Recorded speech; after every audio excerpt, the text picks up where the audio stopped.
10th agenda. The April 10th, 2013 meeting of the Missouri City Planning and Zoning Commission is called to order. We have a quorum tonight. We've got, what, three? We've got 7 people, 2 missing. 1, 2, 3, 4, 5, 6, 7, yes. Okay, moving on. Agenda item number 3. Do I hear a motion that we approve the minutes from last month's meeting as presented? So moved. Second. All right, it's been moved and seconded. Any further discussion about those minutes? Anyone? All right, hearing none, all those in favor, raise your right hand. Those opposed? Okay, the March 13th minutes are approved as presented. Moving on to agenda item 4, reports. I have no report to give. Planning and zoning commissioners?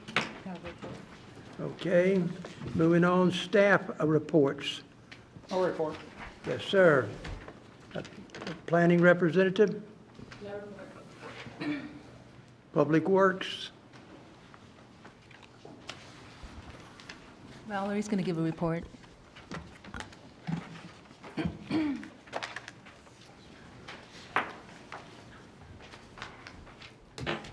Thank you.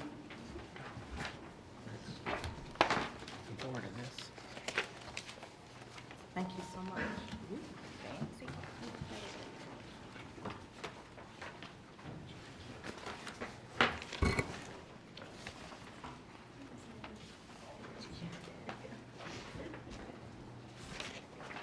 Thank you.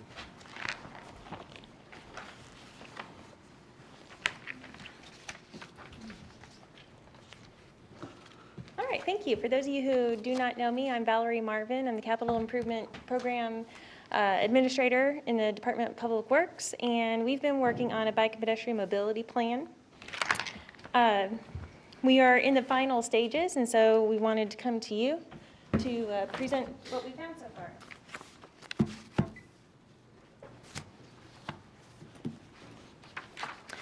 You may recall at, a couple years ago, we completed with HGAC, the Houston Galveston Area Council, a similar plan that looked at our major FM roadways, the Texas Parkway, Murphy, Cartwright, Highway 6, and took a look at what the pedestrian and bicycle needs were for those major roadways. We went through a public process where we received comments, we took a survey, and one of the common set of comments that we found was a need for a look at the more neighborhood level. People wanted to know how they can get from their home to the destination they were looking to go to, and it wasn't as likely that they wanted to go on an FM road to get there. So this study is to look at the more neighborhood level and identifying routes that people can take to get from, let's say, the north side of town all the way to south side or east or west and everywhere in between. So we looked at developing a network of transportation mode choices, safely accommodating bicyclists, pedestrians, motorists on the same roadways, identifying the best bicycle treatments to encourage ridership among the skill levels, and identifying the best pedestrian treatments to make walking a viable choice for daily short trips and recreation. It's the short trips that we were especially interested in, whether it's to get to school, maybe you want to get down to the Highway 6 shops, or maybe you want to get to the golf course or the tennis center or City Hall. Why plan for bicyclists? Well, it's a very common mode of transportation for a lot of people, especially if maybe you don't have a car, or you just don't want to get in a car to have to make a short trip that's a quarter of a mile or even up to a mile. There are all different types of skill level of riders. This demonstration on the PowerPoint shows how you have your strong and fearless riders. Those are the people who are more likely to go on that FM road. You have your more enthused and confident riders, and then you have your largest skill level, which are those who are interested but a little unsure about the rules of the road and how to ride a bicycle on a roadway. So what we're looking to do is make it a little bit easier for them. We went through a public process again as well for this study. We held multiple staff level meetings to get a consensus among the different departments, especially say like Parks and Recreation. They're working on the Trails Master Plan right now. And we went through a public open house on March 5th, which was rather recent, and we got more comments from them as well. So throughout this whole process, we've developed a set of final recommendations. On the bottom of this screen, you'll see a few comments that were received from our public meeting.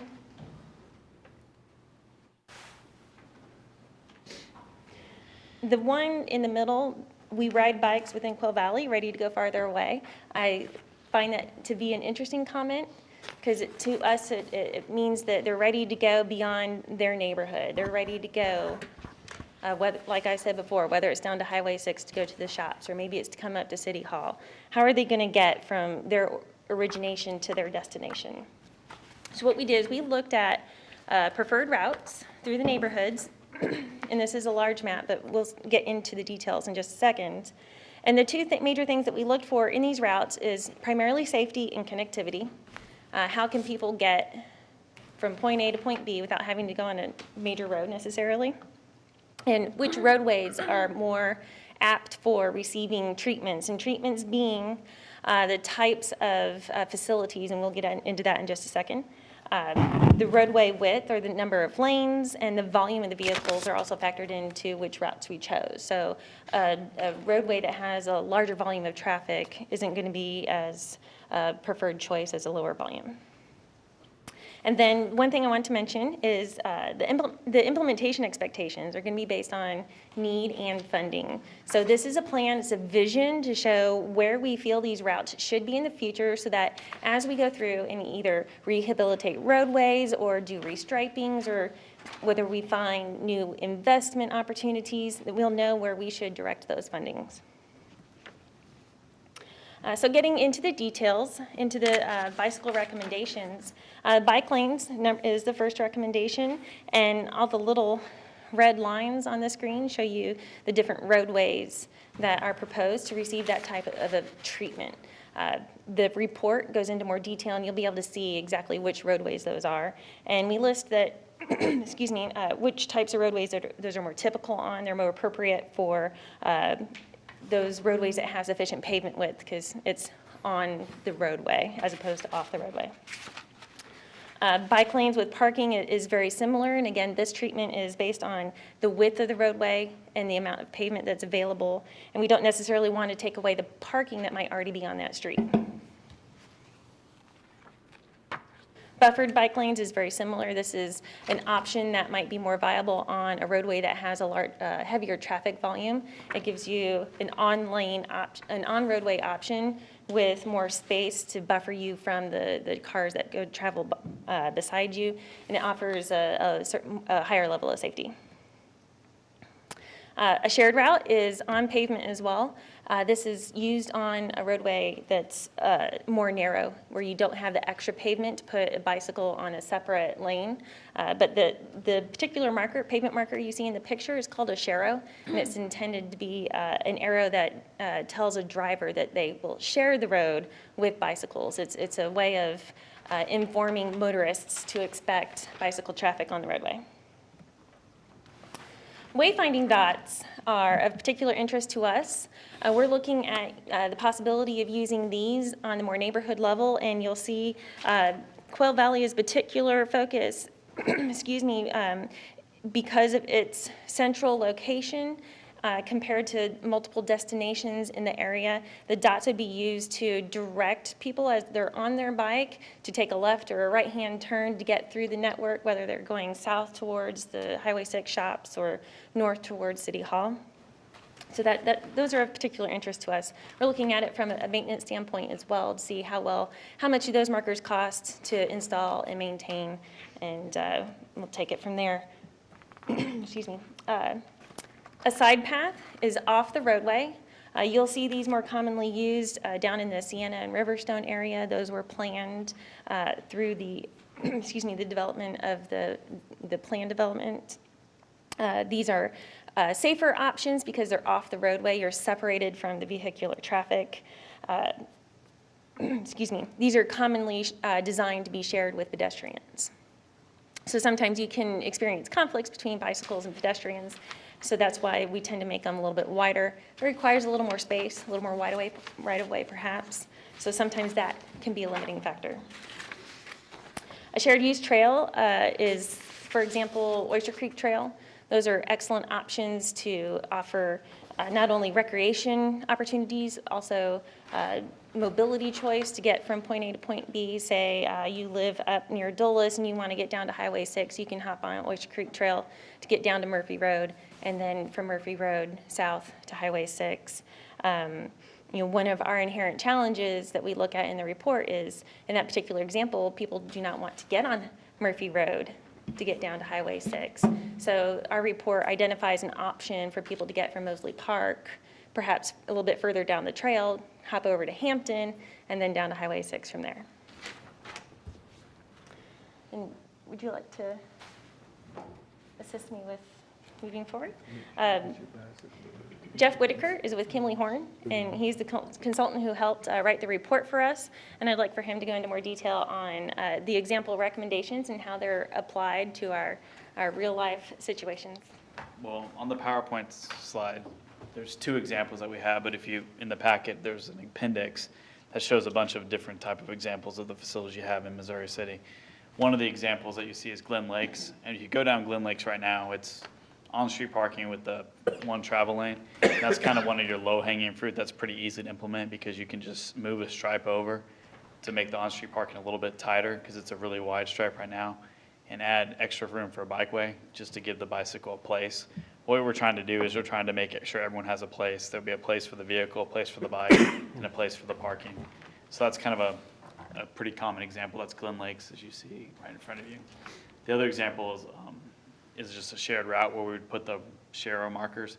And there's an example of one of the facilities. It's a neighborhood street. And what the share markers are supposed to do is supposed to let the bicyclist know that he can take the road, but it's also supposed to let the driver, kind of like your signs, say, hey, I should be looking for a bicyclist. Maybe I should drive a little bit slower through this neighborhood because there might be a bicyclist on the road as well. So the second part of the report that we're looking at, Valerie touched on the bicyclists, but we're also looking at the pedestrians. We wanted to make sure that we can connect the pedestrians because walking is an inherent road of both an inherent exercise activity as well as a mobility activity. It's sometimes frustrating when you park someplace and you have to walk a quarter mile around to get to something. It would make a lot of sense to walk straight to there. A joke we often tell a lot of times is people are willing to walk a quarter mile from the back of a Walmart parking lot, but they're not willing to walk a quarter mile across a parking lot. So what we really want to do is make that walk as pleasant as possible so they're willing to make that quarter mile trip and not realize it, because people do it often when they park in a big parking lot. So what we tried to do is we went around the city and we're identifying places to make the walking experience a little bit better. Some of those connections that you saw, I'll back up a little bit. The trail connections, a lot of these were to help the walkability connections, and this complements the trails plan. These were connections that, from the current trail plan, that we're trying to make those connections to the retail destinations. So the common treatments that you see out there are crosswalks, and this is just to really identify the safe locations where people can cross. There are different techniques you can use to enhance people's safety, and you might see these like on Turtle Creek. There's the flashing lights that when you cross the street to the park, that's an existing treatment that you have out there.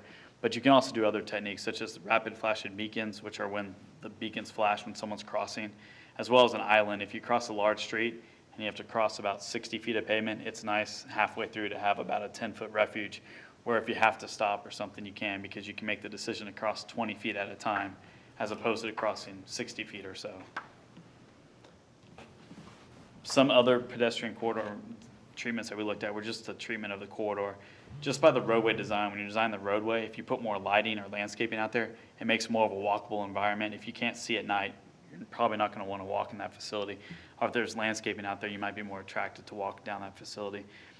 One of the things that often encourages walking is traffic calming, and that really has to do with if you're driving down a road and people are driving 50 on a road that's posted 35, you're probably not going to be encouraged to walk on a street where people are traveling 50 and they're supposed to be traveling 35. So some techniques that you'll see are some curb extensions. What that does, it's kind of a bulb out, so that slows traffic down a little bit, as well as when people cross the street, instead of crossing 30 feet or so, they're only crossing 20 feet because they have a less of a distance to cross. Our mini traffic circle, what a mini traffic circle does is people have to slow down a little bit and go around the circle, so it's slowing people down, allowing for lower speeds. When you look at the research out there, when people travel less than 20 miles an hour, the injuries that people actually get hit significantly decreases from 30 miles an hour. So the slower speed is a lot more attractive to get. And then the common sidewalks. I mean, when you look around sidewalks, walking down an uneven sidewalk isn't very pleasant. Or when you're walking down a sidewalk and it just ends and then there's no sidewalk, where do you go from there? Especially if it's raining, you go through mud. So we looked at different sidewalks and curb ramps. Some more proactive treatments are pedestrian signals. These are the signals that actually stop people. If you have a high pedestrian area that you want to cross, like if on State Highway 6 you might have a signal that's there for pedestrian crossings or some other environments. One of the things when we were planning these, we were looking at the destinations people wanted to go to, such as cities, facilities, parks, schools, shopping trails. So we tried to put all these improvements near where we thought people were traveling to go. We tend to look at the average walking trip is about a quarter of a mile, so we're trying to look around a quarter of a mile to half a mile around these destinations. We did an inventory of the existing sidewalk in the city to determine where there were gaps in the sidewalk, so we knew where to prioritize those gaps, and we looked at different districts. We divided the city up into 3 current districts and 2 future growth districts, and we really looked at those districts piece by piece to figure out what projects made the most sense in those districts, from sidewalks to these other types of improvements. Here's an example of one of the pedestrian districts. This was called the State Highway 6 Commercial District. You'll see sidewalks that are highlighted in yellow and orange. The yellow is missing sidewalk and the orange are kind of priority sidewalks. We were looking at the areas where to create those connections between the retail areas so people who are walking aren't coming into gaps and they can cross. There's a bunch of blue dots, and those are specific improvements to those facilities that we identified in this pedestrian district. A couple of 2 examples, these are just 2 of the examples we identified, is on Riverstone, which is in the State Highway 6 Commercial District, is a crossing from Cross Lakes to get to the Coles. And there's no sidewalk currently that connects to the Coles, so now you can cross at a mid-block crossing and walk to the Coles, and it would have signs to let people notify. Another roadway that we identified that had it was Lake Olympia. Lake Olympia, when you drive down there, has a lot of pedestrian signs, fairly high speeds. So one of our goals on Lake Olympia was to try to slow the traffic down to make the people a little bit more comfortable to walk on there. So what you'll see here is a roundabout on Lake Olympia, and roundabouts are a good traffic calming device, as well as a good traffic control device. They actually allow more vehicles to get through the intersection, but it slows them down. So it's almost a win-win on that aspect. And this is just a rendering of the Lake Olympia Peninsula intersection. That's currently an all-way stop.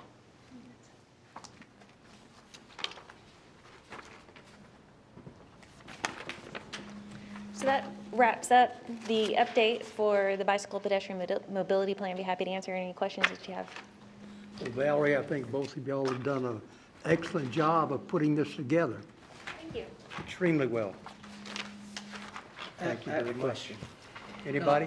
I have a question. Sure. It mentioned, I looked, I was thumbing through this book, it said some of the projects, I live on the north side of 98. It's a text dot project. How does that fit into this? Would those projects be, Which project are you? I was just looking at the legend, it talked about priorities, or which would be done first. And one section was in black, and it mentioned there was text dot, it had the lowest priority. Probably Texas Parkway? Yes. Yeah. All the FM roads and text over. Yeah. What we did is we considered the FM road separately because we already did a study on those. So what we did is, there are already recommendations for that identified in the previous report, so we kind of just carried those over. Okay. So we don't have like separate recommendations. The TxDOT project that we hope to achieve someday would be to widen Texas Parkway to the 6 lanes. Okay, Yeah. thanks. I do have one question. Would this take away from any of the current lanes on any project? It's possible. Ooh. It's possible. For example, Gregory, which is recently just started design for reconstruction, complete remove and replacement. It's currently a 4-lane esplanaded raised median roadway. The traffic volumes are very low on that roadway, and one thing we're looking at doing is possibly putting it on a road diet, so to speak, where we would actually go down to 1 lane of travel in either direction, and then widen the sidewalk, and then also include a bike lane for bicycle traffic to travel in each lane, in each direction. So yes, there's potential. But that wouldn't fit for every roadway, and not every treatment brings the number of lanes down. You said you'd mentioned the survey. Statistically, where do we stand in comparison to Sugar Land with regards to our population wanting to use bikes? That's a good question, and that's something that I would have to work on. I don't have that, although the city of Sugar Land is also doing a mobility plan themselves. So it's something where we have been working on that with them as far as connectivity and making sure that our routes that head that way don't just drop off into nowhere. So we have coordinated with them to make sure that the routes do match. I can ask to see what kind of feedback they're getting, see if they have any statistics, and see how they compare. Well, when I talk to the community, just from living here, they always throw out projects that they would love to see, the routes that they take in terms of lights or stop signs or improvement of the roads. No one's ever asked for bike lanes. And I mean, I would love it, but in terms of priorities in today's world, I'm trying to wrap my brain around when I look at Lake Olympia and Peninsula. And just from your cost estimates, probably cost almost $1 million. And I hear all the time that needs a stop sign, that needs 4-way. We're gonna spend $1 million to slow traffic down for bikes and pedestrians. Well, in that terms of particular priorities. case, if we chose to do that, it would be more, the primary purpose would be for traffic mobility, vehicular mobility, and then the secondary benefit that we'd get from it is the traffic calming and the bicycle and pedestrian benefit. Well, I mean, the whole plan, number one, is awesome. I mean, this is so thorough, well put together, well thought out. And everything's expensive.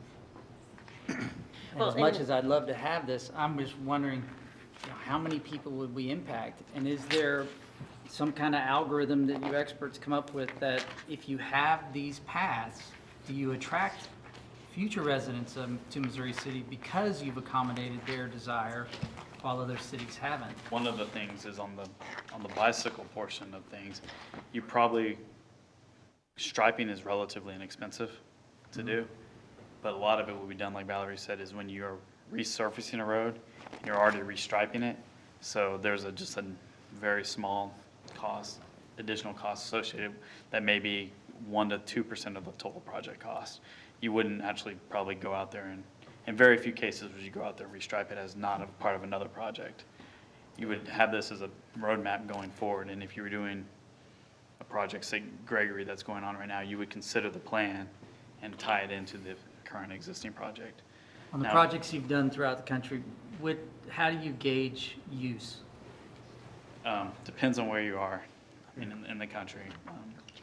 I did a lot of work in downtown Fort Worth, and when we implemented the strategy, the usage, we don't have a lot of data, but the usage visually has seemed to increase a lot when we actually provided the dedicated facilities. It was in the downtown setting, and a lot more people seem to be riding it. John, I just wanted to address your concern about Lake Olympia and peninsulas. We recently conducted a study there for the always stop. We are just about finished, and it does appear that it does warrant an always stop. So we will be implementing the always stop at that location. Now, one of the things that it also indicates is that it may at some point trigger a traffic signal. So this is an alternative to that, and the costs are very comparable. So we would probably opt to put a roundabout in versus a traffic signal.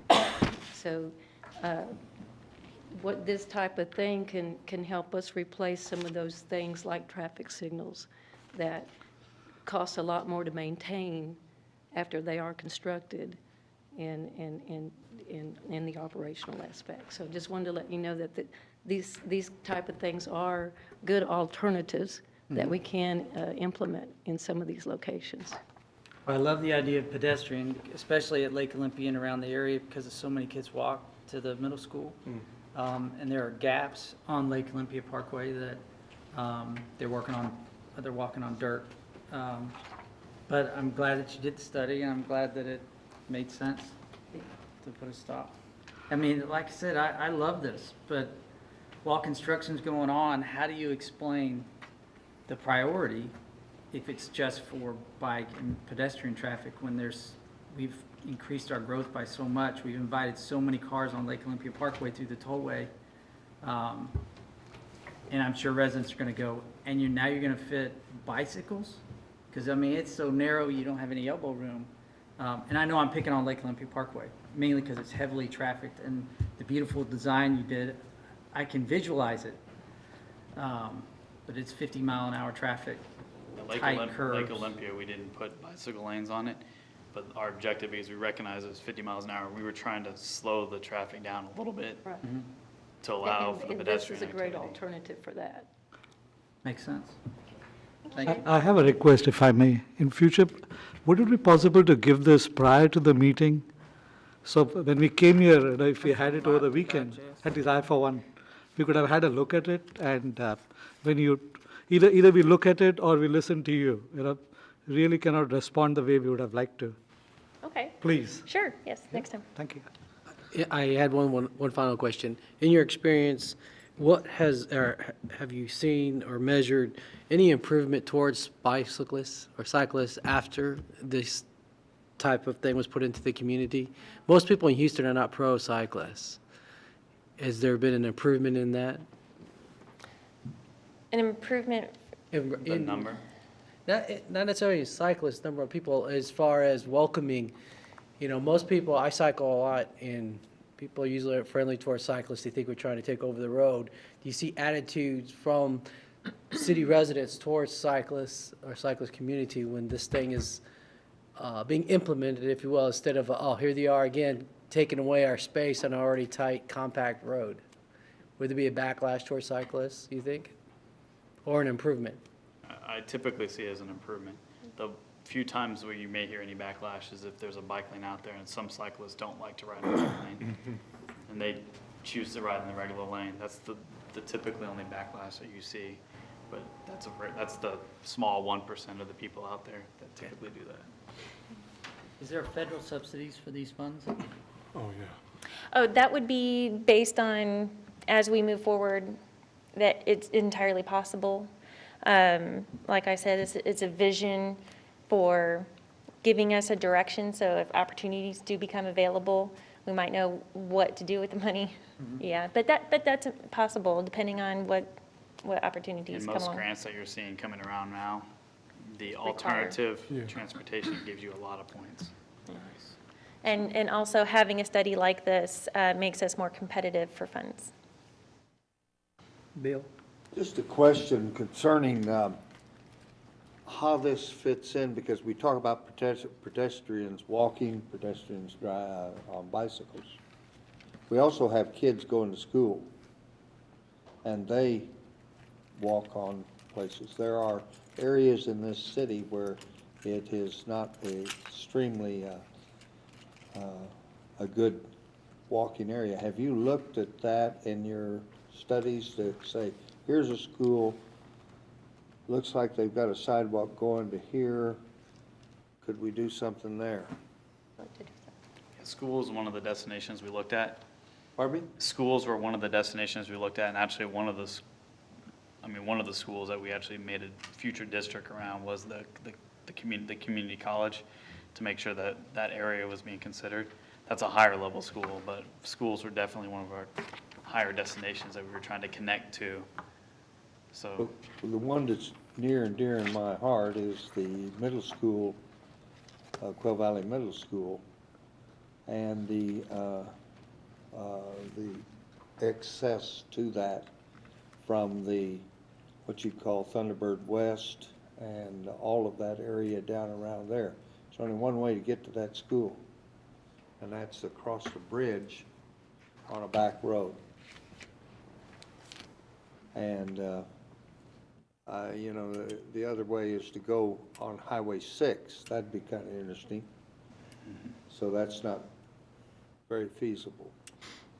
And I'm wondering if that's been looked at. That's a very critical area and has been something pretty dear to the folks who their kids walk to school and ride bicycles to school. I'm just throwing that out because that's beyond just the normal leisure walking and so forth. So you say you are looking at that? Is that the private bridge? No, Okay. I'm sorry, what, pardon me? that bridge belongs to the city now. Uh-huh. Both of them, actually. Several years ago, there was a concern about the Talking about. structure. It was analyzed, and it is structurally sound. Right. And then we came back in and did a study for traffic versus pedestrians back there on that, I can't recall the name of the street that's back there right at the moment. Oyster but- Cove. Oyster Cove. And we did make some improvements back there. So there is a walking route where the children can walk and ride their bicycles in that direction. I helped on that, but unfortunately, I'm not a popular person with the people who have the particular improvements in their yard. But that's all right. But that's the only way to get to that school. And it's not a very, what I would say, safe environment as walking down the street with other traffic coming, and that's why I brought it up, because it ought to be something that should be looked at, and maybe in this program, more carefully in some of those areas that really need that. And I don't disagree with you. It's just that we do also need to utilize Fort Bend ISD as well as a partner in looking at these kinds of things because, you know, it is their school facility. And we would, you know, certainly like to make sure that they are on board as a partner in providing those alternate access points or routes I hate to where point- necessary. Hate to point fingers, but Fort Bend ISD said it wasn't their problem. Well, we can certainly work on that. Good, good. I did walk across that bridge while we were doing this study. Bridge is all right. No, Yes, there's it nothing is. wrong with the bridge. Yes, the bridge is fine. I'm just saying that we've sort of diverted, and I only bring that up because it is a sore subject, but it is something that you kind of need to look at when you're looking at some of this, especially if we're going to expand the sidewalks, let the walking ability, because some people even go around there and walk in that particular area. In other words, they'll walk around and down the golf course and so forth and so on and around, so, for whatever that's worth. Well, and thank you for the comment. In fact, comments are what we're looking for. I'm going to be making a presentation to council next Monday, so they'll get to hear the same presentation. And then we're hoping that they'll have plenty of comments to add as well. So please feel free to review at your leisure, and then you can send comments my way, or I'm sure Jennifer wouldn't mind helping out with that as well. And we'll be working on finalizing the draft for final adoption after that. I had a few more comments. Sure. Thank you, sorry. I heard you say that, well, let me first understand, how did we get to this point that we wanted to do this study? This is based off of the previous study that we did that focused on the major FM roads and State Highway 6. Okay. A lot of the public feedback that we got was that we want you to focus more on a neighborhood level. Okay. And I guess I've heard everything you said, and I'm pretty sure I have to read it. But I heard you say trying to tie it in to get to the shopping centers on Highway 6. I don't know. When I go shopping on Highway 6, I don't want to ride a bike. I have too many bags I'm coming back with. That does not make sense to me. You need some baskets? I'm gonna use a basket to haul my stuff back from Home Depot and Lowe's. Get a golf cart. Well, and Oh, get a golf cart, get a golf cart. Okay. and it could be possible maybe you work there, or To work there. it's possible you could work there or have any number of reasons to go there. I don't, maybe a I just doctor's wanted visit or. to make sense, I'm definitely not riding a bike to a doctor's visit, so I can be sweaty when I get there. No. I just wanted to make sense to us. It makes sense to me in downtown Fort Worth. I heard you say that. That makes good sense to me. I'm just trying to wrap my mind around it, especially when we start talking about we could possibly lose certain streets, to going from 2 or 4 lanes down to 2 lanes to accommodate this, if for sure that we don't know that we need this, absolutely. And I heard you say that certain, Quail Valley, you guys talked to everybody, talked to people in Quail Valley, and they said that this was a need. I love the plan, I'm just not convinced, that's all. So I get it for the schools, that makes total sense to me, definitely to the community college. Y'all lost me on this shopping thing, though. Well, the shopping, it's more the commercial area, because there's a lot of people that may ride to Freebirds or LA Fitness is probably a better example. Okay, that's a good one. Than a Kohl's or a Lowe's or a Home Depot. But we have more Kohl's and more Right. Home Depot But and. some of the restaurants, and just to address the point on what we call the road diet, there's not very many of them on the plan. Okay. And most of those are areas where it made, like Gregory, where it kind of made sense. It's kind of a neighborhood street that's 4 lanes. And a lot of times what the bike lanes do, an added benefit that we didn't mention on the bike lanes, it actually provides a buffer between the vehicles and the pedestrians walking. So sometimes I'll use San Antonio, for example. One of the reasons they put a bike lane on one of the roads is they didn't need 2 lanes, and they had 2 fatalities on the sidewalk where the car hopped. And so they put that bike lane to be a little buffer between them. So it adds a different, it can be used as a buffer too as well. What page is the diet on? They're kind of mixed in there. There's a few facilities on there. Okay. Glen Lakes is one of them, but Glen Lakes is pretty much parking already. Oh, Glen Lake, are you serious? Oh, my God. Glen Lakes has existing parking on there right now. Right, but I drive Glen Lakes all of the time, from my personal opinion. It is probably, to me, it's already so tight, and then we have the curbs and the little coffins that y'all put there. That's what everybody refers to them as. Even Mission Valley, I'm sorry, headed to Glen Lakes. Okay, I was headed the wrong street. Okay, fine, I'm over panic mode. We didn't change Mission Valley, it's the same. Okay, because it's already bad enough. It's already bad enough, so. Their planter boxes. No, they look like little coffins, and the They have some stuff that grows out of them are hideous as well. Okay, I love you guys. It's just hideous. I'm done. Hurry, close this before. Well, I have a 10,000-foot question instead of down on the plan. Is the intent for this plan to eventually become part of our planning tool moving forward with the trail system in our overall comprehensive plan? I'm just trying to understand. I know we already have in our comprehensive plan, we address that we want to be more mobile. Obviously, every area in the United States that wants to grow and become something new has to have these elements in it. We already know that that's a trend across the United States, especially if we're going to revitalize, right, Gary? We've been talking about that. We're going to probably talk about it later. So I know this is going to be part of it. But the question is that we have a mobility plan here, but did we work this from a planning standpoint at the higher levels so we could look at it as our overall comprehensive plan? That's all I want to know. How is that going to dovetail in, and how are us as the Planning and Zoning Commission going to be able to see projects come through here? Because we don't see capital projects except as A budget. dollar value and a small description. We don't see the planning items or these things going into them per se unless we're on the committee. So I'm just trying to understand, are we going to roll this back up to the 10,000-foot level so Jennifer and Gary and the guys can deal with that and address that with developers and redevelopers and all that in the future? Because that's where I think we're going to need to be able to really utilize this as opposed to fighting Lake Olympia, John, I'm totally with you. And I'm all for roundabouts, because I've driven down Pearland's roundabout for the last 5, 6 years, so I know how that goes. But, so that's kind of my 10,000-foot view instead of down here in the weeds, so. Anybody got an answer for that one? You pretty much have it.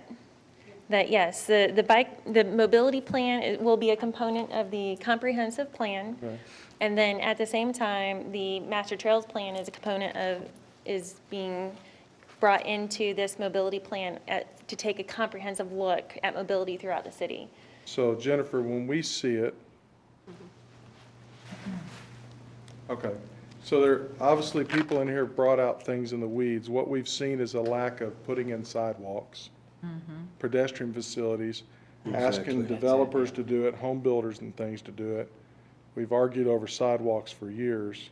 Are we actually gonna really finally deal with that at the planning level so we can get the developers on board up front instead of driving it through capital projects and down in enforcement, I guess. And that's a conversation that we've preliminarily Okay. had, because it would be another tool Yeah, that we that's can what I'm use saying. in Yeah, order sure. to, make recommendations for our subdivision ordinance Oh, and the yeah, sure. implementation of plats that come through. We're getting ready to have another workshop, right? And I'm just Exactly. wondering, are we, But yeah, this would be another tool that we can use. because I've been through this on revitalization projects, and this stuff is not easy to just build, okay? So this is not a small task or undertaking, even to stripe and to deal with all the other elements involved in it. And the ADA and the TDLR situations we probably got here in town that need to be addressed with this are big. I mean, everybody's got the same problems, right? The pedestrian stuff, are we gonna upgrade our pedestrian crossings, our buttons, all that stuff? I know you're probably already looking at, right? So, Navstar, good luck with those. So, I guess what I want to do is hopefully we're driving this back up to where we need to be with us, so we know what we're looking at and coming up. Right. Make sure that doesn't get missed. We have talked for a long time about trails, Oh, I think we need them. and we've done everything we can do to put trails in. And we got trails going a lot of different ways, and then they just end. And they end because they can't get to where they need to get. Also, we've talked about sidewalks, and every time you do that and you get with the folks, which I think is a very important thing, more so than I think trails or anything else, they say, not in my front yard. You aren't going to put that sidewalk there. And you see evidence of that all over. It seems like now that we're saying, okay, we're beyond trails. We're not now walking for fun or health or anything. We're walking because we want to get to the coals. We want to get to the various places. But what I really see, and I'm just telling you my thoughts, and I guess maybe my age is coming out, but what I see is that we have, people will drive 2 miles. Just get in their car and drive 2 miles. And gasoline prices are what they are, and they still drive 2 miles. I just went by the city center and saw all the cars parked there, and if we took a survey there, I'll bet you wouldn't find very many people who walked to the city center. I don't. And I could, very easy. I guess I'm too old to do it. I'm not against all this, I'm just saying that I guess we're just moving in a more mobile way, but we also said that Highway 6 was not going to really be anything, and now it is. Only problem is we can't get to the other side except by vehicle or trying to cross in a light that doesn't stay on very long. So we're going to have to build something over Highway 6. That's going to happen. It's got to.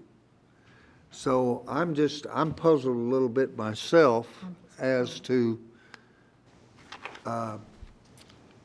where this is, I don't know where this is stepping up. I mean, is this a big, long-range plan? Yes. 25 years, 50 years or There- something? If it is, I'm not going to worry about it then. Well,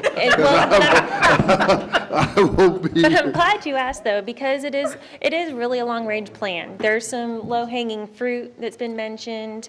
There are some items in here, like I said, this is a vision. This is, it's a direction we would like to go. You are going to see some things in the routes that may not be physically possible right now, and there'll have to be some major investments made to make those routes happen. But we want to have that vision there so that if the opportunity comes along where maybe a developer or someone is going to come in and do something on that site or put in a road or whatever the case may be, that we have this tool at our side to be able to say, hey, you know what, while you're at it, we'd really like to implement this treatment or this recommendation from the plan. When you say developers, where are you talking about? I'm talking in big Plans terms. that come in the last year that aren't as big as they have been before, so we are getting developed out. And the only thing we're looking at right now is probably Riverstone and Primarily. Sienna. The south, yes. Sienna's getting up too. Yeah. Yeah. So, I kind of cross off the developers because, I mean, if he's going to build a house, he's going to build it in between two houses that are already there in one sense. Again, I'm not trying to be negative, but I'm just trying to see that when we point this out to the general public, with all the things that are going on and all the people that are trying to survive and so forth, I want to make sure we tell them that it's a very long-range plan and that it isn't something we're going to do because all at once they're saying, wait a minute here, we're spending a lot of money on something we don't want to do. And by the way, some of the communities have been studied by the University of Houston recently, about 4 years ago, I guess it was, found out that something like 67 to 70% of the people that lived in Quail Valley had no children under the age of 18. That means that's a retirement community. Absolutely.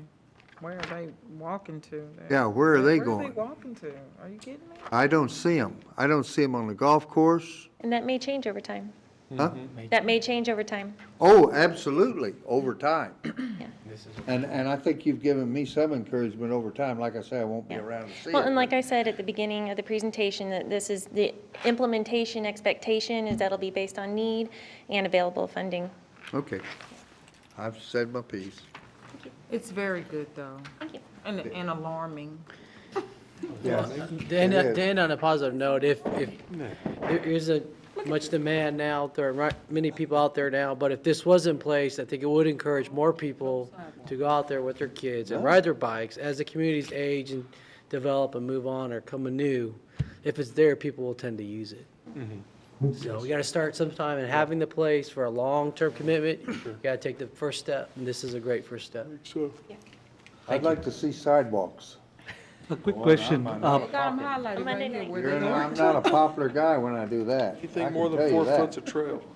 Do you have option over here during peak hours, the biking trail is closed for You know, traffic and then non-peak hours, they can bike or something like that?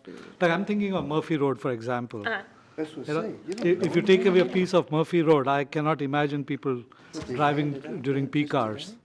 Yeah, and it's Just a like, thought. yeah, it's likely, nothing will happen on Murphy until, kind of like Texas Parkway, until it gets widened. I think Murphy Road is actually off-street too. Uh-huh. So we're not, I'm a traffic engineer by nature, so I don't want to lose the capacity on the road. So we try to be very careful looking at projected volumes to make sure we weren't affecting the level of service on the roads. Oh, just all over. Thank you. Thank you As all. I said when y'all finished, I also, again, think this report is well put together. But I think you can see by the comments that have been made here tonight and the questions that there's still a long way we've got to go with all this.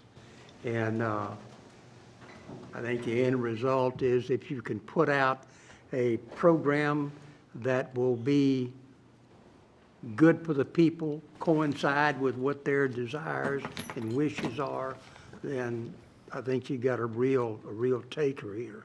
But it's gonna take time and effort and a lot of energy.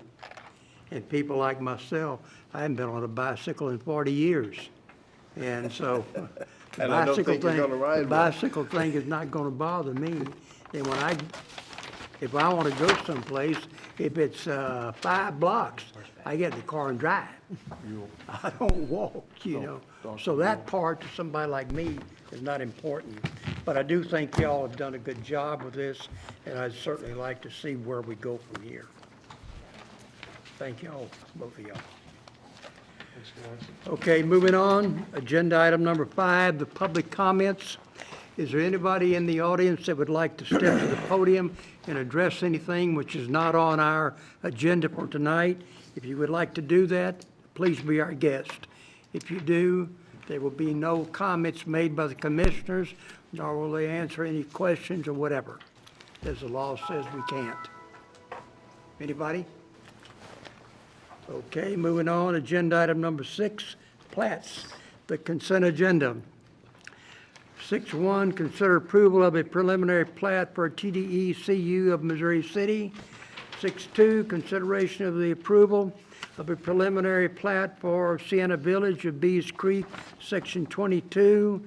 6.3, consider approval of a preliminary plat for Sienna Village of Bees Creek, Section 24.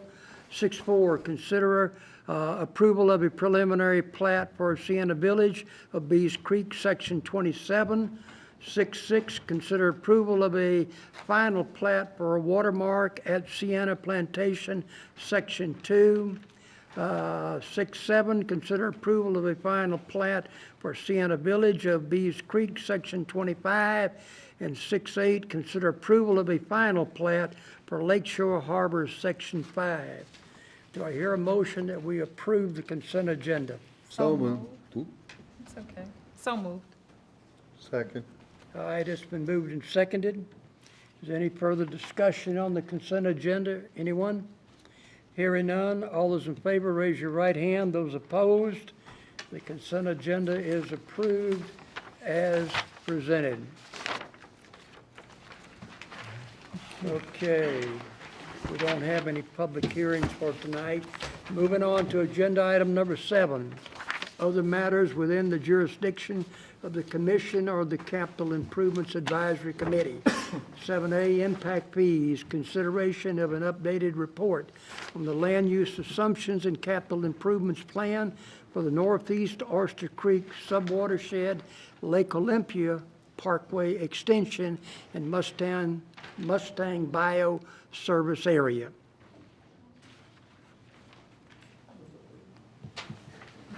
I think you've got the floor, I Sharon. got it again, don't I? Again. Okay.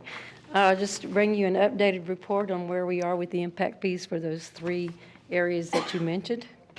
As you recall, back in 2012, we updated the Lake Olympia study and the Northeast Oyster Creek study. There were no changes in both of those studies. Right. So then with the Mustang Bayou, we are currently in the process of completing the update to that study. It is a little bit behind schedule, but we are going to be updating the current water impact fee, and we will be adding a wastewater component to this study because we did take over the, what would be called the Vicksburg Joint Powers wastewater treatment plant. So we expect to have the report finished in a couple of weeks, so we will be bringing that to you possibly by I guess it'll be the June or July timeframe. We'll bring it to you. You're talking about Mustang now. Yes, Mustang. Okay. And that's the update. Right, any questions at all? Okay, I think from the material that we've received that it doesn't look like we need to make any changes at this particular point in time. So do I hear a motion to that effect? So moved. Is there a second to that? Okay, it's been moved and seconded. Is there any further discussion about this or this paper that y'all have received from Public Works dated April the 5th? All right, everybody all right with everything? Yes, sir. All right, it's been moved and seconded. All those in favor? Raise your right hand. Those opposed? Okay. We can do that report now. Okay, do I hear a motion that we adjourn this meeting? So moved. All right, the second of that? Second. All those in favor? We are adjourned there.